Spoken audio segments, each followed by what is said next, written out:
बिस्मिल्लाहिर्रहमानिर्रहीम। अस्सलाम वालेकुम students, my name is Abdurrahman and I am teaching you biology. Students, इस सेशन में हम पढ़ेंगे अबाउट द एंजियोस्पर्म्स, उनके general features and then the life cycle of angiosperms. It is again one of the important long questions of this chapter. तो details board पे देखते हैं।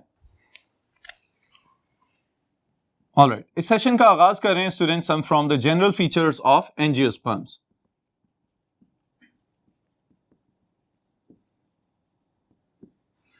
जी students, अब याद रखिएगा सबसे पहली बात तो ये कि ट्रेकियोफाइट्स के अंदर फिलिसिनी और उसके बाद जिम्नोस्पर्म्स और फिर एंजियोस्पर्म्स।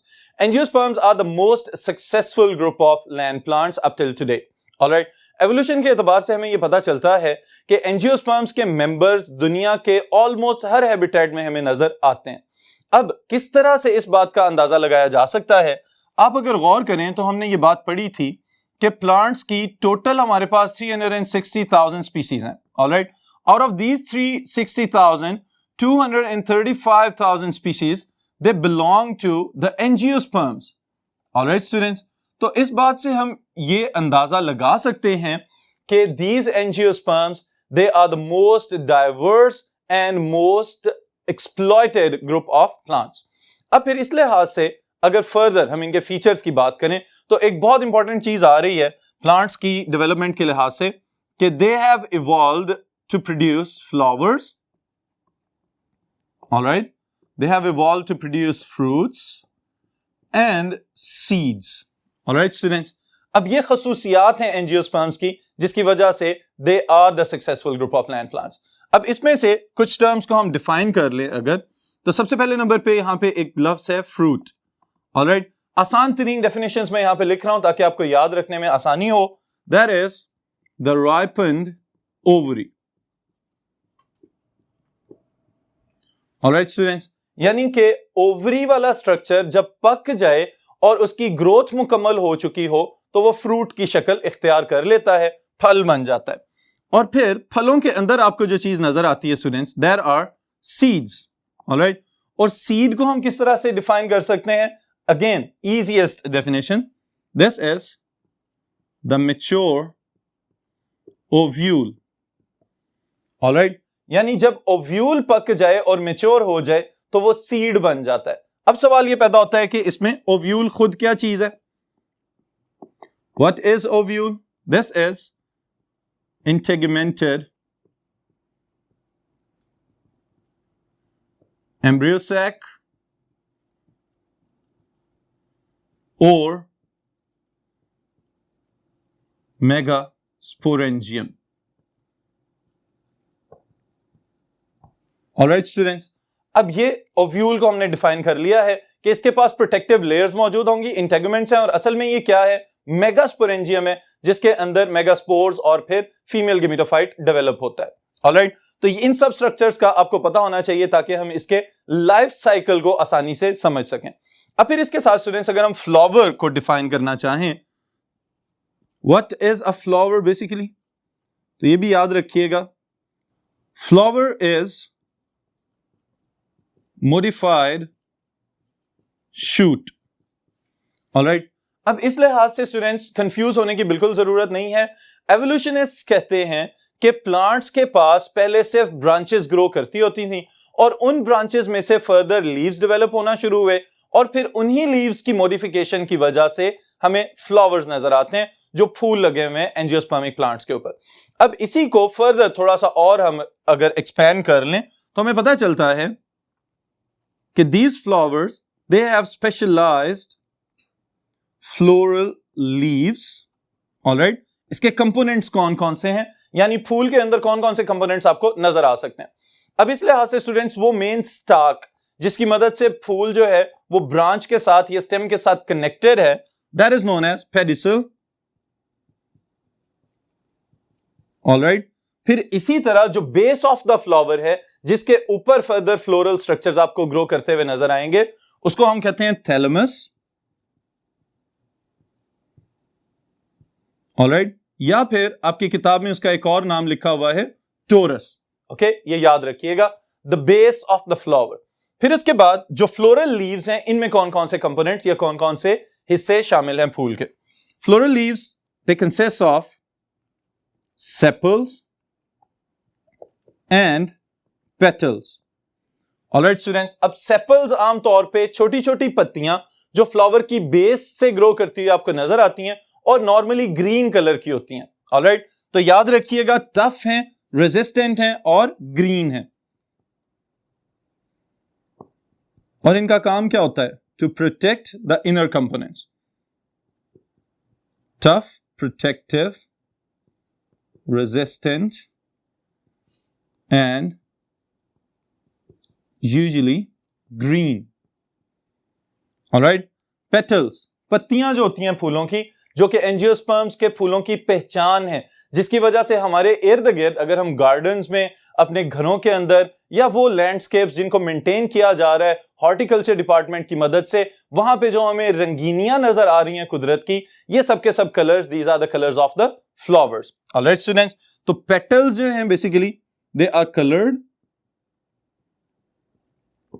और याद रखिएगा they are basically attractants for pollinators. Attractants for pollinator से क्या मुराद है कि इन पत्तियों के कलर, जो वाइब्रेंट कलर्स इनके नजर आते हैं, उनकी वजह से बहुत सारे इंसेक्ट्स अट्रैक्ट होते हैं फ्लावर्स की तरफ। फिर इसी तरह इनके अंदर नेक्टर भी मौजूद हो सकता है, वो न्यूट्रिटिव फ्लूइड जिसको पीने के लिए इंसेक्ट्स अट्रैक्ट होते हैं इन फूलों की जानिब, और फिर बदले में क्या करते हैं, फायदा पहुंचा रहे होते हैं कि यहां से पोलन ग्रेन्स को लेके किसी और फूल की जानिब चले जाएंगे। तो इस प्रोसेस को हम कहते हैं पोलिनेशन। ऑलराइट स्टूडेंट्स, तो इसका मतलब यह है कि पेटल्स और सेपल्स ये फ्लोरल लीव्स हैं, और इन फ्लोरल लीव्स के अलग-अलग फंक्शंस हैं। लेकिन इसके साथ ही साथ एक बात पे अगर आप गौर करें तो इनका कोई भी रोल हमें नजर नहीं आ रहा इन रिप्रोडक्शन। रिप्रोडक्शन में अगर इनका कोई किरदार नहीं है तो इसकी वजह से स्टूडेंट्स एक एमसीक्यू स्टेटमेंट याद रखिएगा, sepals and petals are non-essential, or we can say non-reproductive parts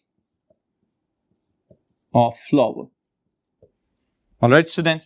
अब रिप्रोडक्शन में इनका कोई अमल नहीं है, इसका मतलब यह है कि लाइफ साइकिल को कंप्लीट करने में कोई खातिर खा रोल नहीं परफॉर्म कर रहे, तो इस वजह से हम ये कहते हैं कि these are non essential parts of the flower, क्योंकि रिप्रोडक्शन में इनका कोई किरदार नहीं है। फिर इसी तरह अगर ये नॉन एसेंशियल हैं तो एसेंशियल पार्ट्स कौन से हैं? These are stamen and carpel. Alright students, अब याद रखिएगा stamen and carpel they are also the floral parts. Okay, अब इनको हम कहते हैं these are the essential parts of the flower.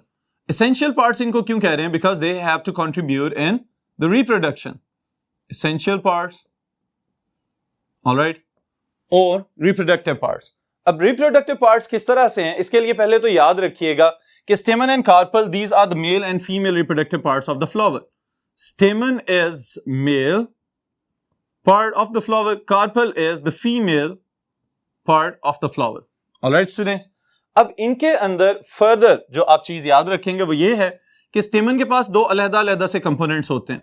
One is filament, वो स्टाक लाइक स्ट्रक्चर जिसकी मदद से ये अटैच्ड है फ्लावर के साथ, and other one is anther. इसी तरह कार्पल के पास स्टिग्मा, इन वर्ड से आप जरूर फेमिलियर होंगे, style and ovary. All right students, these are the essential parts of the flower because they will play a significant role in the completion of life cycle. अब इसमें ये बात याद रखिएगा कि अभी अगर हम लाइफ साइकिल की बात कर रहे हैं तो लाइफ साइकिल के एतबार से स्टूडेंट्स इसके पास भी हेट्रोमॉर्फिक अल्टरनेशन ऑफ जनरेशंस का अमल जारी है। वो किस तरह से? एक जनरेशन स्पोरोफाइट जनरेशन है और दूसरी जनरेशन गेमिटोफाइट जनरेशन है।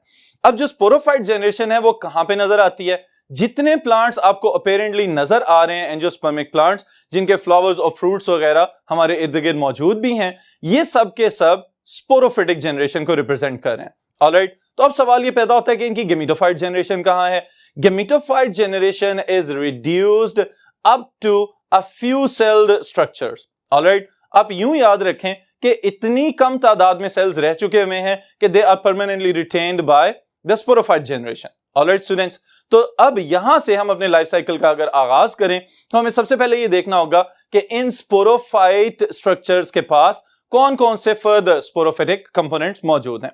तो आगाज करें हम मेल पार्ट से। इसमें स्टूडेंट्स याद रखिएगा anther. Alright, anther is the structure that is responsible to produce male gametophyte.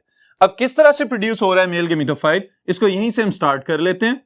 Anther के अंदर मौजूद होते हैं microsporangia.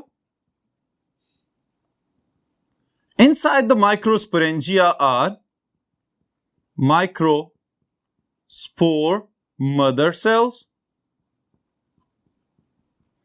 These microspore mother cells, they undergo meiosis. All right. और meiosis is reduction division by which one cell is divided into 4. और अगर microspore mother cell diploid है तो इसका मतलब यह है कि इसमें से जो 4 नए सेल्स बनेंगे they will be haploid. All right students. फिर याद रखिएगा इससे प्रोड्यूस क्या हो रहे हैं, माइक्रोस्पोर्स। और मेल गेमेटोफाइट के एतबार से यह बात याद रखिएगा कि मेल गेमेटोफाइट की प्रोडक्शन का आगाज माइक्रोस्पोर से हो जाता है, लेकिन फीमेल्स के साथ अगर हम यहां पे कंपैरिजन करें इसको फीमेल स्पोरोफेरिक स्ट्रक्चर्स के साथ, तो यह बात याद रखिएगा वहां पे सिर्फ एक मेगास्पोर फंक्शनल रह जाता है, बट यहां पे 4 माइक्रोस्पोर्स प्रोड्यूस हो रहे हैं। All of the 4 microspores they will be viable, they will survive. All right, यहां पे कोई भी रिडक्शन या डीजेनरेशन नहीं हो रही। फिर इसके बाद माइक्रोस्पोर्स के अंदर स्टूडेंट्स जर्मिनेशन का प्रोसेस होगा और इस जर्मिनेशन को किस तरह से कंप्लीट किया जाता है यह भी याद रखिएगा। माइक्रोस्पोर बजाते खुद अब क्या है, इट इज हैप्लॉइड। अगर ये हैप्लॉइड स्ट्रक्चर है तो अब इसने फर्दर सेल्स प्रोड्यूस करने हैं तो माइटोसिस करेगा। ऑलराइट, अब इसकी माइटोसिस की वजह से यहां पे 2 अलग-अलग सेल्स प्रोड्यूस होंगे। एक को हम कहते हैं tube cell, alright, and other one is known as generative cell. Alright students, अब ट्यूब सेल इसके नाम से अंदाजा हो जाना चाहिए ये तो पोलन ट्यूब बनाने में कोई ना कोई इंपॉर्टेंट रोल प्ले करेगा, लेकिन दूसरी तरफ जो जेनरेटिव सेल है it has to generate something, इसने कुछ और बनाना है। और क्या बनाएगा, it will produce sperms. Alright, 2 sperms, यानी कि इसके अंदर भी माइटोसिस हो रही है फर्दर। ऑलराइट स्टूडेंट्स, यहां तक होपफुली आपको समझ आ चुकी हुई है। ये सारे का सारा प्रोसेस कहां पे चल रहा है, एंथर के अंदर, और इसने प्रोड्यूस क्या करना है, मेल गेमेटोफाइट। और मेल गेमेटोफाइट असल में हम अब तक प्रोड्यूस कर चुके हुए हैं। मेल गेमेटोफाइट क्या चीज है स्टूडेंट्स, याद रखिएगा ये सारा structure tube cell with the generative cell. Alright, this is the male gametophyte. और जेनरेटिव सेल के अंदर समटाइम्स जो गेमीट्स हैं वो फौरी तौर पे नहीं बन जाते। जैसे ही पोलन ट्यूब ग्रो करना शुरू होगी, जब पोलन ग्रेन स्टिग्मा के ऊपर गिर चुका होगा, उसके बाद जेनरेटिव सेल डिवाइड होता है और 2 अलग-अलग स्पर्म्स बना देता है। ऑलराइट, ये आपको समझाने के लिए मैंने यहां पे मेंशन कर दिया। अब ये जो 3 सेल्ड स्ट्रक्चर हमें यहां पे नजर आ रहा है, this is the male gametophyte. ये मेल गेमेटोफाइट कहां पे है, माइक्रोस्पोर के अंदर। और इस माइक्रोस्पोर को जिसके पास मेल गेमेटोफाइट मौजूद है और उसके अंदर गेमीट्स मौजूद हैं, इसको हम कहते हैं this is the pollen grain, जिसकी जमा है पोलन। ऑलराइट, ये बात याद रखिएगा कि इसी चीज को मैं यहां पे लिख भी देता हूं, microspore that contain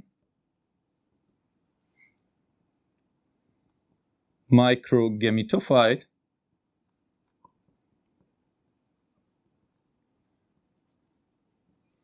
along male gametes is called pollen grain.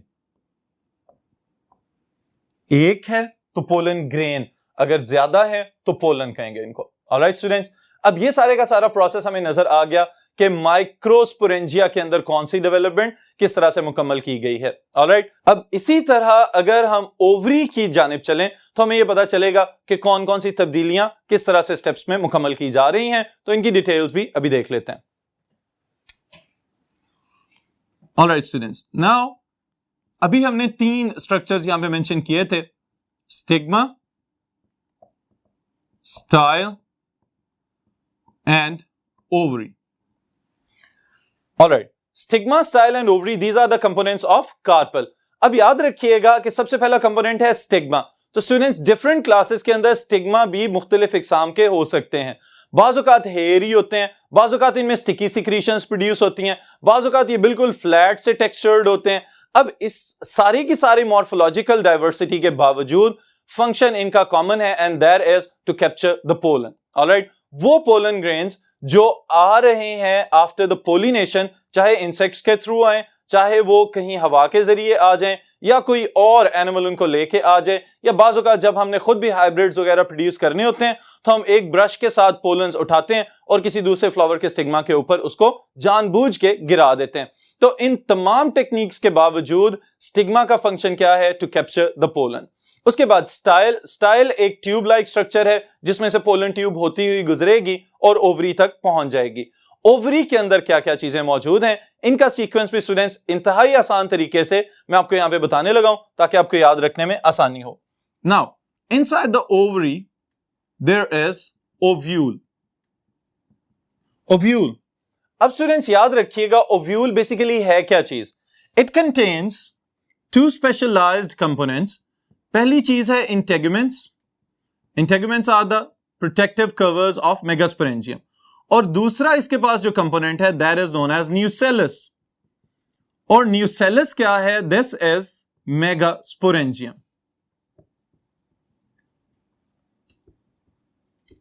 Alright, ये बात याद रखिएगा कि बुनियादी तौर पे ओवरी के अंदर ओव्यूल मौजूद है, और ओव्यूल बजाते खुद क्या है? इसके पास प्रोटेक्टिव लेयर्स हैं, और प्रोटेक्टिव लेयर्स की इनर साइड पे आपको स्पेशलाइज्ड एक ग्रुप ऑफ सेल्स नजर आता है जिसने क्या बनाया हुआ है? न्यूसेलस. और न्यूसेलस बुनियादी तौर पे मेगास्पोरेंजियम का ही दूसरा नाम है. अब स्टूडेंट्स, ओव्यूल के अंदर कुछ तब्दीलियां वकू पजीर होती रहती हैं वक्त गुजरने के साथ. जैसे जैसे तब्दीलियां आती रहेंगी तो आपकी आसानी के लिए मैं यहां पे मेगास्पोरेंजियम से ऑनवर्ड कंटिन्यू कर रहा हूं. अब मेगास्पोरेंजियम के अंदर मौजूद होता है megaspore mother cell. Alright, this megaspore mother cell is diploid. Alright, ये खुद तो डिप्लॉयड है लेकिन इसके अंदर हो जाती है meiosis, also known as meiosis. अब जैसे ही इसके अंदर मियोसिस होगी तो फर्दर ये क्या प्रोड्यूस करेगा? 4 मेगास्पोर्स. ऑलराइट, 4 मेगास्पोर्स पैदा कर रहा है. लेकिन यहां पे एवोल्यूशन के साथ साथ एक तब्दीली है, और वो तब्दीली क्या है? Out of these 4, 3 will degenerate and only 1 remains functional.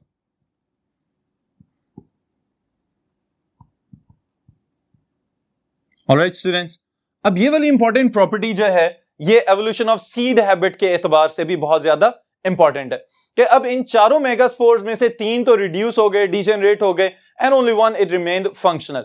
अब ये जो एक मेगास्पोर है, यहां पे स्टूडेंट्स एक बहुत इंपॉर्टेंट चीज हमें याद रखनी पड़ेगी, और वो क्या है कि इस एक मेगास्पोर से फर्दर फीमेल गेमिटोफाइट डेवलप होना है. और इसके डेवलपमेंट के लिए क्या किया जाता है? ये अकेला मेगास्पोर ओव्यूल के अंदर ग्रो करना शुरू हो जाता है, इसका साइटोप्लाज्म फैलना शुरू हो जाता है, लेकिन nucleus it remains in the centre. अब ये जो न्यूक्लियस सबसे अंदर मौजूद है दरमियान में, इस न्यूक्लियस के अंदर फर्दर डिविजन्स होती हैं. अब ये बात याद रखिएगा कि यहां पे 3 माइटोटिक डिविजन्स होंगी जो कि कैरियोकाइनेसिस पे मुश्तमिल है. इसका मतलब क्या है? अब ये न्यूक्लियस तकसीम होगा, और जब 3 मरतबा तकसीम होगा तो 1 से 2, 2 से 4 और 4 से 8.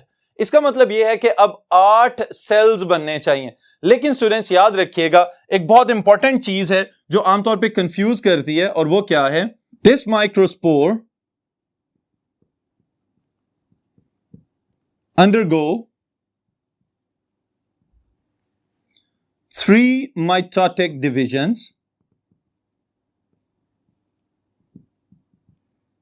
All right, और यहां पे confusing statement produces 8 nuclei but 7 cells. Alright, 8 nuclei पे मुश्तमिल 7 सेल्स पैदा कर रही है। अब ये बड़ी इंपॉर्टेंट चीज है और समझने से ताल्लुक रखती है। अब स्टूडेंट्स इस बात का ख्याल रखिएगा कि 7 सेल्स जो प्रोड्यूस हो रहे हैं इनका एक मखसूस ऑर्गेनाइज्ड स्ट्रक्चर बनेगा। किस तरह से मखसूस ऑर्गेनाइज्ड स्ट्रक्चर बनेगा कि ओव्यूल के अंदर वो माइक्रोस्पोर जो फंक्शनल है उसमें 3 माइटोटिक डिविजन्स हुई हैं और माइटोटिक डिविजन्स होने के बाद उसने क्या प्रोड्यूस किया है, अब इसकी तरतीब समझ लें। It has produced 1 2 3, alright, these are 3 antipodals, 3 cells हैं। उसके बाद 1 और 2, 2 न्यूक्लियाई पे मुश्तमिल एक डिप्लॉयड सेल, ऑलराइट, जिसको आपकी किताब में मेंशन किया गया है फ्यूजन न्यूक्लियस के नाम से, ओके। लेकिन दूसरे लफ्जों में इसको हम एंडोस्पर्म न्यूक्लियस भी कह सकते हैं।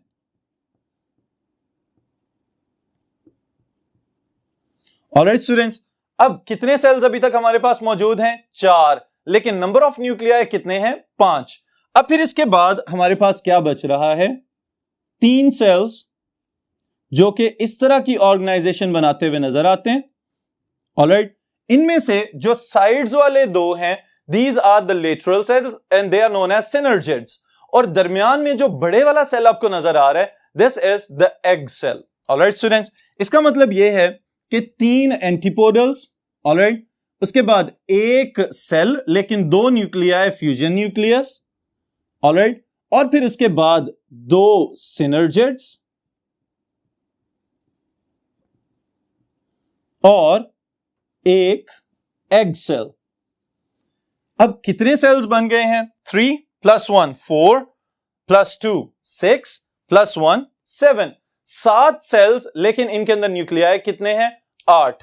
तो ये है कैलकुलेशन जो आमतौर पे कंफ्यूज करती है, लेकिन होपफुली अब आपको समझ आ चुकी होगी।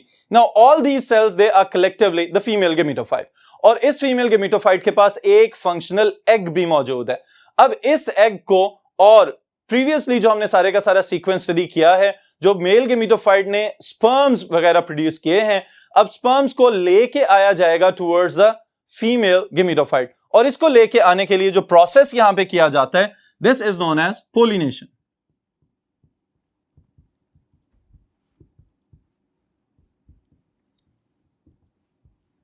पोलिनेशन। अब स्टूडेंट्स ये बात याद रखिएगा कि अगर पोलिनेशन की टाइप्स हम देखें तो यहां पे 2 टाइप्स हमें पता चलती हैं। One is self pollination and number 2 is cross pollination. Self pollination में क्या है कि अगर सेम फ्लावर के एंथर से पोलन ग्रेन्स निकलें और उसी फ्लावर के स्टिग्मा के ऊपर गिर जाएं, alright, this is known as self pollination.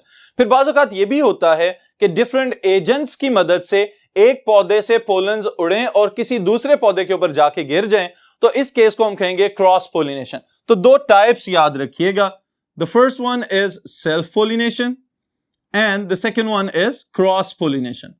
फिर इसी तरह इसके मेथड्स भी हैं, यानी कि किन एजेंट्स के जरिए पोलिनेशन की जा रही है।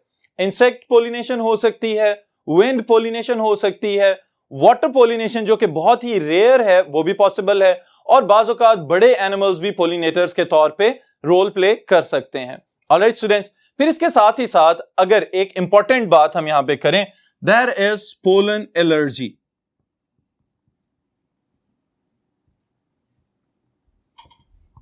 ऑलराइट, अब ये पोलन एलर्जी जो है बुनियादी तौर पे students, it is hyper sensitivity of the immune system, कि बाज़ औक़ात जैसे ही एक मखसूस सीजनल तब्दीली आती है और उस वक्त सारे के सारे फूल जो हैं और बड़े एंजियोस्पर्मिक प्लांट्स पोलिनेशन कर रहे होते हैं, तो पोलन्स हवा में बिखरे होते हैं बहुत छोटे पार्टिकल्स की फॉर्म में कि हमें नजर भी नहीं आ रहे होते। ऑलराइट, उस सूरत में क्या होता है, वो लोग जो जरा ज्यादा हाइपर सेंसिटिव होते हैं उनके अंदर ये प्रॉब्लम्स फौरी तौर पे फील होना शुरू हो जाएंगी, उनको छींकें आना शुरू हो जाती हैं, आंखें रेड होना शुरू हो जाती हैं, और समटाइम्स मुसलसल सर दर्द भी हो सकता है। तो ये पोलन एलर्जी वाला case, this is due to the hyper sensitivity of the immune system of those people. अब फिर इसके बाद अगर वापस आए टॉपिक की जानिब, तो पोलन ग्रेन स्टूडेंट्स अब अगर गिरते हैं स्टिग्मा के ऊपर, स्टिग्मा के ऊपर गिरते ही ये फौरन क्या करेंगे कि अपनी पोलन ट्यूब ग्रो करवाना शुरू कर देंगे। पोलन ट्यूब की फॉर्मेशन के दौरान ही जेनरेटिव सेल क्या करेगा, 2 स्पर्म सेल्स बना लेगा। अब इन दोनों स्पर्म्स ने क्या करना है, ट्रेवल करके जाना है टुवर्ड्स द फीमेल गेमिटोफाइट, और फीमेल गेमिटोफाइट के पास पहुंच के यहां पे ये 2 काम करेगा, और 2 काम है तो इस वजह से स्टूडेंट्स याद रखिएगा ये प्रोसेस है फर्टिलाइजेशन।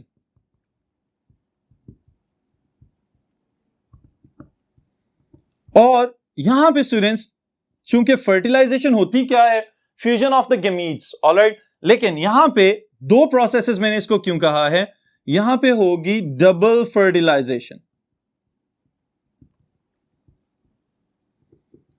ऑलराइट। डबल फर्टिलाइजेशन क्यों इसको कहते हैं, क्योंकि अभी मैंने आपको बताया है जेनरेटिव सेल डिवाइड होगा और 2 स्पर्म सेल्स या स्पर्म न्यूक्लियाई प्रोड्यूस करेगा। अब अगर 2 प्रोड्यूस हो रहे हैं तो इसका मतलब 2 जगहों पे जाके फ्यूज होंगे।